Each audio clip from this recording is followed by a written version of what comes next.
Let's take the next one, which is Rudro Bahuśira Bhabrur Vishvayoni Suchiśravā Amrita Shashvata Sthanur Vararoho Mahatapaha. Rudra, one who makes people cry at the time of the deluge, or one who drives away sorrows. Rudra is one who makes people cry. People cry when a calamity occurs. Lord Vishnu, taking the form of Rudra, causes cosmic dissolution. People get frightened at the time and cry helplessly. Rudra also means one who causes auspiciousness by driving away sorrow or the cause of sorrow. Lord Krishna says in Bhagavad Gita, chapter 10, sloka 23, the Vibhuti Yoga of Bhagavad Gita, Rudranam Shankaraschasmi. Among the 11 Rudras, I am Shankara. Shankara means one who causes auspiciousness. We'll go to the next one. Bahuśira, one who incarnates for the sake of righteousness. Bahuśira, one who has innumerable heads. Purusha Suktam says, Sahasrashirsha Purushaha. Purusha has innumerable heads. Every body-mind complex in existence belongs to Purusha. Every head in existence belongs to Lord Vishnu. Arjuna told Krishna in Vishvarupa Sandarshana Yoga, chapter 11, sloka 16 of Bhagavad Gita, thus: I am seeing you as one possessing innumerable hands, bellies, heads and eyes. Aneka Bahudara Vaktra Netram. Next one.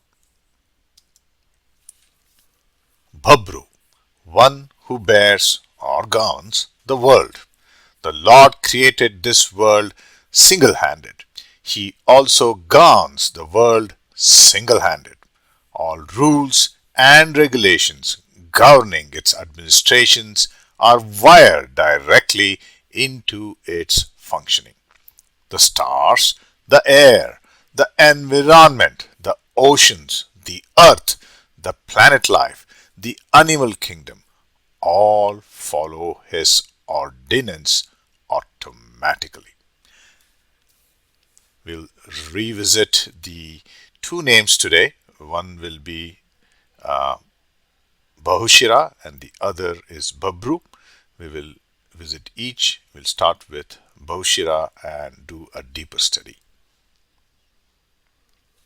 Bahuśira, I am multi-headed. A way to understand is to accept that God indeed is having many heads. The other is to imagine that, like a hero in a movie who can don many characters and be the protagonist of the story, here too is the depiction that I am the actor behind that protagonist. I think this is an important one for our study group here. I wanted to skip this name to be respectful of time. I, however, feel that it is important to touch upon this name. I've been audience friends to situations where I see my other friends become victim of this situation, and such incidents leaves one feeling small. We, my friends, are the ardent practitioners of Vishnu Sahasranama, and we have to surmount the oddities of life. We have to achieve an intrinsic bigness in ourselves, and then we have to impart that bigness to the functions we perform. So here we are seeing Bahuśira, I am the actor behind all acting. To enjoy our learning today, let us borrow a shloka from Bhagavad Gita. Let us enjoy this together. I will say a few words and you can repeat this after me. This is from the Bhagavad Gita, chapter 7, shloka 20. So I'll recite the sloka and you could repeat after me. I'll pause at each word where possible. Kamai stair stair hritagnyanaha prapadyante nyadevata tam tam niyamamastya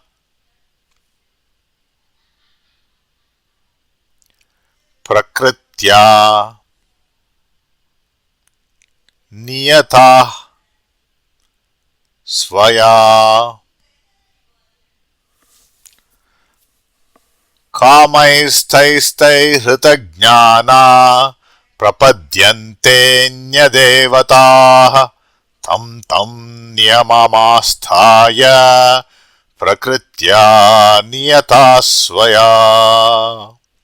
In order to acquire one or the other sensory needs, many follow the different rites and denominations as prescribed to appease a demigod. This they do purely due to their lack of discrimination. Know this, however, that whatever you do will all come into me. So religion or sects offer its own prescription to appease the gods therein. We as devotees follow such prescriptions with due diligence. But now, what is the truth offered here? What is the truth offered here in this sloka? It's saying, I am the force behind all the mythical gods and goddesses. Your delusion makes you see this singular force that I am as the many godheads. So friends, what is said here is, I am the light behind all lights. This has been the most marvelous humanistic direction we have got in our Hindu religion. This singularity in plurality has formed the bedrock foundation for the all-encompassing tolerance that is exhibited in no other part of the world and in no other religion. Inside this sloka is also the hidden warning that we need to give heed to.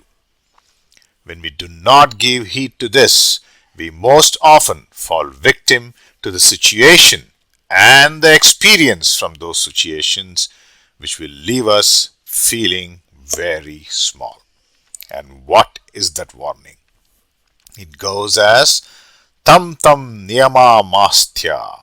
That is, in our practice of worship, we do follow the prescribed methods of worship or niyamas.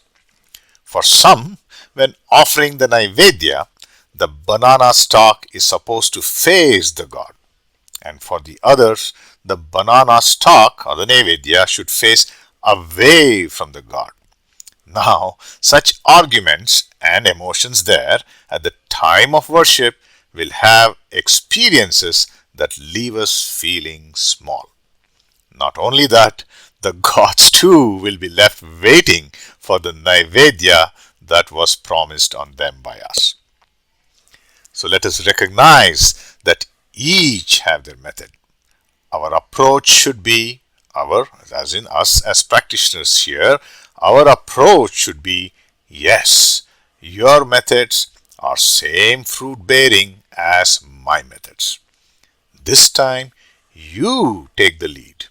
Let us not waste any more time in appeasing the gods whom we have summoned. Friends, we are growing in bigger capacity with each of our chanting. With that bigger capacity that we have grown in ourselves, let us make room for others. In conclusion of the name Bahuśira, we have similar emphasis in our chanting too. And how does it go? Yo mam nama sahasrena stotumichchati pandava sohamekena shlokena stuta eva na samshayah. Stuta eva na samshaya om nama iti. This one shloka is all-encompassing and is good to impress all. Now let us take the next one, which is Babru, or one who governs the universe. Babru, one who governs the universe. We have stitched most of our learning so far and the inspirations around those learnings around the Purusharthas, that is Dharma, Artha, Kama, Moksha. Any teaching that is there should be there for human benefit. The human race has to succeed and be free. And where do we hear those voices of be free? Azadi, Azadi, as many youngsters keep demonstrating. It is innate to our nature to be free. Our teachers discovered that such freedom is unfolded in the chapters of Kama, desiring and accomplishing such desires. Artha, or economic liberty. Now imagine the state when one does not have access to an income. How small and incomplete each of us who are in that state would feel. Then Dharma, a sense of mutuality, living a life without being a burden on others. And finally, the spiritual freedom with moksha. Once you have acquired that freedom on the outside world, our teachers gave a wonderful direction, saying, do not stop yet. There is more to accomplish here. Now, go conquer your inner world. We are taking again appreciation of the name Babru, the governor, and its influence on the Purushartha, which is our human goal. What is Babru's influence as a governor on the Purushartha, which is human purpose? So let us go a little deeper on influence of Babru in our daily lives. For a moment, let's withdraw and now imagine. For any tree to grow and bear its fruits, it requires the right nourishment and right environment. Such similar to is for humanity. For humanity to bloom to its full capacity, it too needs the right nourishing environment. At homes, the parents and the wider family provision for its denizens of the house. But how about the larger societal structure like a state or a country? For the citizens of a sovereign land to prosper too, we need such to be provision. In this case, however, it is performed by the sovereign head through the state machinery. That is where effective governance come into play. In recent days, there is news about an ongoing movement that is called No Kings, or we need no political leader. This, friends, is a dangerous demand from a society and a calamity in waiting to pounce on such society.